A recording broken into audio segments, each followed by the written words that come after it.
जय हिंद दोस्तों। यदि आप क्लास 10th में पढ़ते हैं और 1 मार्च को गणित का एग्जाम देने वाले हैं तो इस वीडियो के बाद आपके 15 अंक पक्के हो जाने वाले हैं, क्योंकि इस वीडियो में लेकर आया हूं वह टॉपिक जो कि हर साल आपके बोर्ड एग्जामिनेशन में आता ही आता है। जैसा कि मैं आपको दिखा दूं, यहाँ पे आप देख सकते हैं, यहाँ पे बोला है कि निम्नलिखित आंकड़ों का बहुलक ज्ञात कीजिए, और इसके नीचे जैसे ही आप बढ़ेंगे तो निम्नलिखित सारणी का माध्यक ज्ञात कीजिए। यानी कि इस वीडियो में मैं आपको माध्य माध्यिका का बहुलक ज्ञात करना बताऊंगा। जैसे कि मैं आपको एक और पेपर दिखा दूं तो यहाँ पे आप देख सकते हैं दिया है कि निम्न आंकड़ों का माध्य ज्ञात कीजिए। जितने भी मैं आपको प्रीवियस ईयर दिखा दूंगा, यहाँ पे आप एक और प्रीवियस ईयर देख लीजिए। यहाँ पे दिया है कि निम्न सारणी का माध्य ज्ञात कीजिए। ठीक है, अब जितने भी पेपर उठाएंगे, कोई भी प्रीवियस ईयर पेपर उठा लीजिए, उसमें आपको मिल ही जाएगा ये क्वेश्चन। ठीक है, यहाँ पे भी आप देख सकते हैं, यहाँ पे भी माध्यक ज्ञात कीजिए। ठीक है, यहाँ पे भी देखिए, यहाँ पे बहुलक ज्ञात कीजिए। यानी कि कोई भी पेपर, कोई भी प्रीवियस ईयर आप उठाइए, उसमें आपको क्वेश्चन मिल ही जाएंगे। और इस वीडियो के बाद आपका जितने भी टाइप के क्वेश्चन बनते हैं एग्जामिनेशन में, सब करा दूंगा। आपके कितना भी आप गणित में कमजोर हो, आपके 15 नंबर पक्के हो जाने वाले हैं इस वीडियो के बाद। ठीक है, तो चलिए शुरू करते हैं। यहाँ पे देखिए बहुलक ज्ञात करने के लिए दिया है, और यहाँ पे देखिए माध्य माध्यिका सब ज्ञात करने को बताऊंगा। ठीक है, तो चलिए शुरू करते हैं। इसको मैं हटाता हूँ, और यहाँ पे देखिए सारणी दी हुई है आपकी इस तरह,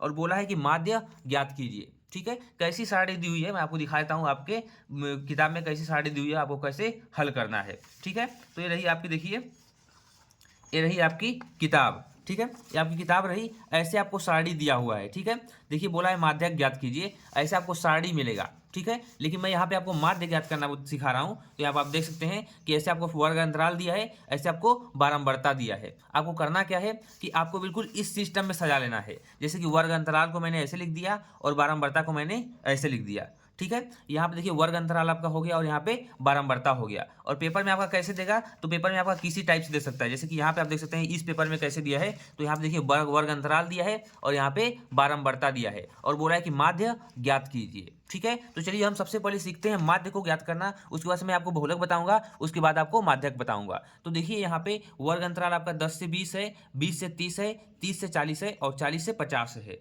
और साथ ही में यहाँ पे 50 से 60 और 60 से 70। ठीक है, और यहाँ आपकी फ्रीक्वेंसी यानी कि बारंबारता दी गई है, जिसे हम यफ से डिनोट करते हैं। किसे डिनोट करते हैं? यफ से डिनोट करते हैं। और यहाँ पे देखिए यक्स के लिए मैंने सारणी छोड़ी हुई है, और यहाँ पे एफ एक्स के लिए भी। ठीक है, इसका भी निकालना हमारा जरूरी होता है, क्योंकि जो आपका माध्य का सूत्र होता है ना, वो होता है माध्य बराबर सिग्मा सिग्मा एफ एक्स अपान सिग्मा एफ। ठीक है, सिग्मा एफ एक्स अपान सिग्मा एफ। देखिए सिग्मा का मतलब होता है योग। योग क्या होता है? ये जितने भी एफ एक्स का मान आपके यहाँ पे आएगा, यहाँ पे आएगा, यहाँ पे जितना भी एफ एक्स का मान आएगा, उन सभी का योग आपका सिग्मा एफ एक्स का रहेगा। यानी सिग्मा का मतलब जोड़ होता है, सिंपल। ठीक है, और यहाँ पे जितना भी आपका एफ है, इन सभी का जोड़ क्या कहलाएगा? तो सिग्मा एफ कहलाएगा। ठीक है, ये आपका माध्य का सूत्र है। सिग्मा एफ एक्स का मतलब कि पूरा एफ एक्स का जोड़, और सिग्मा एफ का मतलब कि इन सभी बारंबारताओं का योग। ठीक है, अगर जो आप ऐसे कर सकते हैं, इस सूत्र में रखेंगे तो आपका माध्य निकल जाएगा। चलिए शुरू करते हैं हम यहाँ से।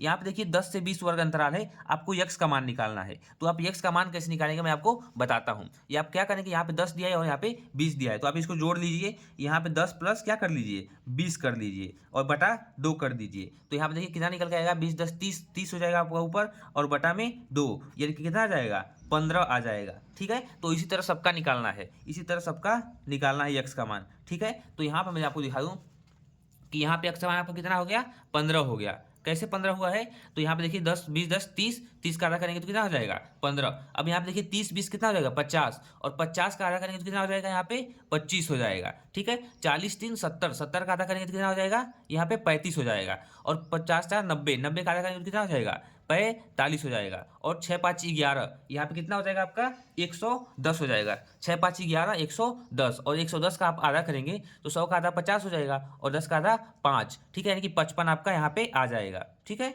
अब यहाँ पे देखिए 60 और 70 है। ठीक है, 60 और 70 आप लोगों का दिया है, तो 60 और 70 का आधा कितना होगा, तो 7 6 13, 130 हो जाएगा। 130 का आधा हो जाएगा आपका 50, 50 10 60 5 65, कितना हो जाएगा ये, 65 हो जाएगा।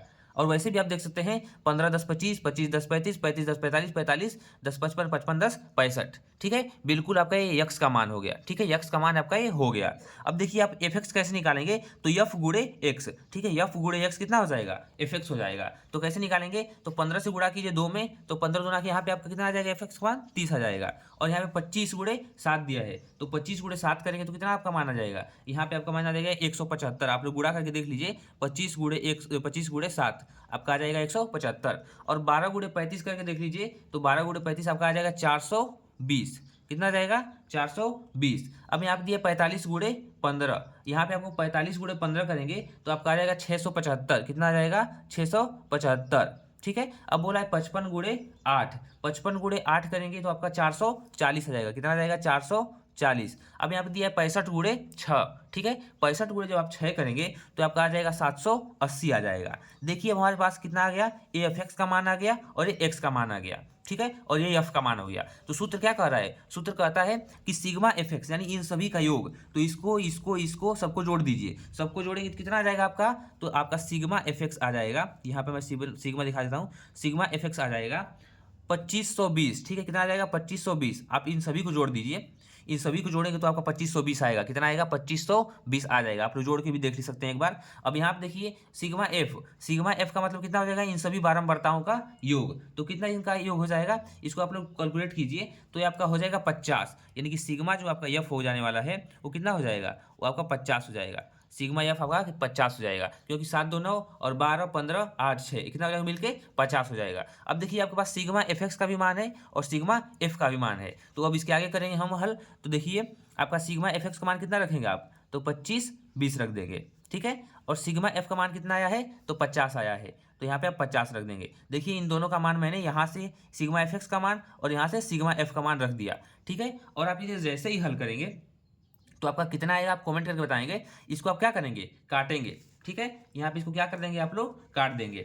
कैसे, 50 से यहाँ पे देखिए 0 हो जाएगा और 5 से भाग दीजिए इसमें 252 में, ठीक है। मैं आपको बता देता हूँ, भाग देकर दिखा भी देता हूँ। तो 5 से करेंगे आप 252 में, आप कहीं साइड में भाग कर देंगे, आप साइड आपके ये रफ कार्य, ठीक है, ये रफ कार्य में आपको करना है। तो यहाँ पे कितना होगा 5 25, यानी कि 5 बढ़ जाएगा तो 25 हो जाएगा और ये कट जाएगा, फिर यहाँ पे 2 आपका उतर जाएगा, यहाँ पे है 2, ठीक। अब यहाँ पे क्या करना है आपको, भाग नहीं जाएगी तो आप दशमलव बढ़ाएंगे और यहाँ पे 0 कर देंगे, 5 को 20 हो जाएगा आपका, ठीक है। यानी कितना आपका आ जाएगा, ये आपका आ जाएगा 5.4। कितना आ जाएगा 5.4 आपका आंसर हो जाएगा, यानी माध्य कितना हो जाएगा आपका, तो 5.4 आपका माध्य हो जाएगा, ठीक है। आई होप यहाँ तक आपको समझ में आ गया होगा ये सवाल, ठीक है। कैसे हुआ है, तो यहाँ पे देखिए सिग्मा एफ एक्स का बटा हम क्या किए हैं 50 किए हैं, तो आपका कितना आ गया है 5.4 आ गया है, ठीक है। चलिए अब हम देखते हैं बहुलक कैसे निकाला जाता है, ठीक है। अब हम बहुलक को देखते हैं। यहाँ तक आपका माध्य कंप्लीट हो गया, अब हम देखेंगे बहुलक, उसके बाद से देखेंगे हम माध्य। तो देखिए बहुलक के लिए भी मैंने इस तरह एक सारणी बना ली है, ठीक है। बहुलक के लिए भी देखिए मैंने एक तरीके इस तरीके से सारणी बना ली है, क्योंकि वर्ग अंतराल आपका दिया है और बारंबारता आपकी दी हुई है, और आपको क्या ज्ञात करना है, बहुलक ज्ञात करना है। तो पहले आप बहुलक का सूत्र देखिए, बहुलक बराबर होता है यल, ठीक है, L plus f1 minus F not, फिर बटा में 2f1 minus F not minus f2 into H. ये देखिए आपके बहुलक का सूत्र होता है, बहुलक बराबर होता है यल प्लस, पहले सूत्र को याद कर लीजिए, फिर मैं बताऊंगा यल आपसे कहाँ से मिलेगा, आपको एच कहाँ से मिलेगा, f1 क्या है, एफ नॉट क्या है, f2 क्या है, सब बताऊंगा, पहले आप इसको देख लीजिए। तो यल बराबर आपका क्या हो जाएगा, यहाँ पे देखिए L plus f1 minus F not upon में 2f1 minus F not minus f2 into H, ठीक है। ऐसा आपका सूत्र हो गया। अब देखिए आपको क्या करना है, पहले आपको बहुलक वर्ग खोजना है। इसमें देखिए यहाँ पे वर्ग अंतराल दिया है और यहाँ पे बारंबारता दी हुई है, तो आपको कैसे पता चलेगा कि कौन बहुलक वर्ग है आपका, तो जिसकी फ्रीक्वेंसी ज़्यादा है। अब देखिए 3 है, 8 है, 9 है, 10 है, 3 है और 2 है। देखिए सबसे ज़्यादा बार कौन आया है, तो 10 आया है, सबसे ज़्यादा इसमें कौन सा है 10 है, यानी कि जिसकी बारंबारता सबसे अधिक होगी वही बहुलक वर्ग हो जाएगा। तो ये आपका कौन सा हो जाएगा, ये आपका बहुलक वर्ग हो जाएगा, ये पूरा हुआ, ठीक है, ये आपका बहुलक वर्ग हो जाएगा। अब देखिए f1 है, तो आप लोग ट्रिक से याद कीजिए, f1 है तो इसके आगे जाएंगे तो क्या हो जाएगा, f2 हो जाएगा, ये क्या हो जाएगा f2 हो जाएगा। अभी इसके पीछे जाएंगे तो एक से पीछे क्या होता है, 0 होता है, यानी कि आपका ए वाला क्या हो जाएगा, f0 हो जाएगा, ए वाला आपका f2 हो गया, ए वाला आपका f1 हो गया और ए वाला आपका f0 हो गया, ठीक है। अब चलिए अब हम आगे बढ़ते हैं। अब हमको मान ज्ञात करना है यल का। तो यहाँ पे जो निम्निष्ठ है, जैसे यह बहुलक वर्ग हो गया आपका, बहुलक वर्ग में 30 क्या है आपका, सबसे कम है 30 और यहाँ पे 35 है, तो जो कम वाला होता है उसे हम यल कहते हैं, ठीक है। तो उसे हम यल ले लेंगे, क्योंकि आप लोग को कॉन्सेप्ट समझने की जरूरत नहीं है। अब डायरेक्ट आपको कैसे लगाना कैसे है ये समझ के जाइए एग्जाम में, ताकि आपका अच्छा में अच्छा नंबर आए, ठीक है। अब यच का मान कैसे निकालेंगे, तो जो आपका यच होता है इन दोनों का क्या करेंगे, घटा देंगे। तो 35 में से 30 जाएगा तो कितना हो जाएगा, यहाँ पे 5, यहाँ पे कितना आपका आ जाएगा 5 आ जाएगा, ठीक है। अंतर कितना होगा इन दोनों का, तो 5 आ जाएगा यच का मान। अब देखिए आपको f1 का भी मान पता है, f2 का भी मान पता है, f0 का भी मान पता है, आपको यल का भी मान पता है और एच का भी मान पता है। तो अब बहुलक कैसे निकालेंगे, तो इस सूत्र में डायरेक्ट रख दीजिए। इस सूत्र में कैसे रखेंगे, तो बराबर कर देंगे, बहुलक बराबर क्या हो जाएगा, यल का मान कितना है, तो यहाँ पे 30 हो गया, प्लस में, ठीक है, 30 हो गया, प्लस में f1 का मान कितना है, तो f1 का मान है आपका 10, माइनस में F0 का मान कितना है तो 9, और अपान में कितना हो जाएगा 2F1, 2 F1 का मान कितना है तो F1 का मान है 10, ठीक है। फिर माइनस करेंगे कितना है F0 का मान कितना है तो 9, ठीक है। फिर माइनस करेंगे और कितना है F2 का मान कितना है या तो यहाँ पे 3 है, ऐसे आप रख देंगे। इनटू क्या कर देंगे यहाँ पे H का मान कितना है यहाँ पे तो 5 है, ठीक है। आप देख सकते हैं किस हिसाब से मैं इस फॉर्मूले में इसको जमा रहा हूँ और किस हिसाब से मैंने उसको ज्ञात किया। अब देखिए इसको आप हल कर देंगे, बिल्कुल सिंपली तरीके से हल करना है। यहाँ पे आपका 30 हो जाएगा, ये प्लस हो जाएगा। अब यहाँ पे देखिए 10 में से 9 हो जाएगा, कितना हो जाएगा 1 हो जाएगा ऊपर घटाएंगे तो, और यहाँ पे 10 दूना के 20 हो जाएगा, और माइनस में आपका 9 है और माइनस में 3 है, और ये गुणा में क्या है आपका 5 है। अब देखिए इसको क्या करेंगे, 30 हो गया आपका, ये प्लस हो जाएगा, फिर ये 1 हो जाएगा, 20 में से 9 घटाएंगे कितना हो जाएगा 11, 20 में से आप 9 घटाएंगे तो 11 हो जाएगा, और 11 में से 3 फिर घटाएंगे तो 9 कितना होता है 8 3 11, यानी कि 8 हो जाएगा, और ये गुणा में कितना है 5 है, ठीक है। अब इसके आगे बढ़ेंगे तो ये हो जाएगा 30 प्लस, गुणा कर दीजिए 5 एकम कितना हो जाएगा 5, और बटा में 8 ही है, और ये 30 प्लस, तो इसको पहले भाग दे दीजिए, 5 से 8 में जब भाग देंगे तो कितना आएगा, ये हो जाएगा 30 आपका, इसमें भाग देंगे अगर जो आप किस में 5 में 8 से, ठीक है। तो देखिए आप ऐसे कर सकते हैं, डायरेक्ट इसको कर सकते हैं, 5/8 है तो आप लॉसा लेकर भी कर सकते हैं, और लॉसा लेकर नहीं करना चाहते हैं तो आप इसको पहले भाग दे दीजिए। आपका आंसर कितना आ जाएगा 18.75, कितना आ जाएगा 18.75, ठीक है। आप इसको पूरा हल करके देखेंगे तो आपका 18.75 आंसर आ जाएगा। तो देखिए आपकी बहुलक निकालने की ट्रिक थी, ये बहुलक निकालने की थी, और ये आपकी माध्य निकालने की थी। और माध्यक निकालने की ट्रिक मैं बताऊंगा, क्योंकि माध्यक बहुत तरीके से पूछता है, कई तरीकों से निकाल जाता है। तो आप लोग इस वीडियो पे अगर जो 500 लाइक कर देते हैं आज ही के आज, तो मैं आज ही शाम को आप लोगों को माध्यक निकालने की ट्रिक बता दूंगा। चलिए मिलते हैं नेक्स्ट वीडियो में जब माध्यक का ट्रिक बताऊंगा तब।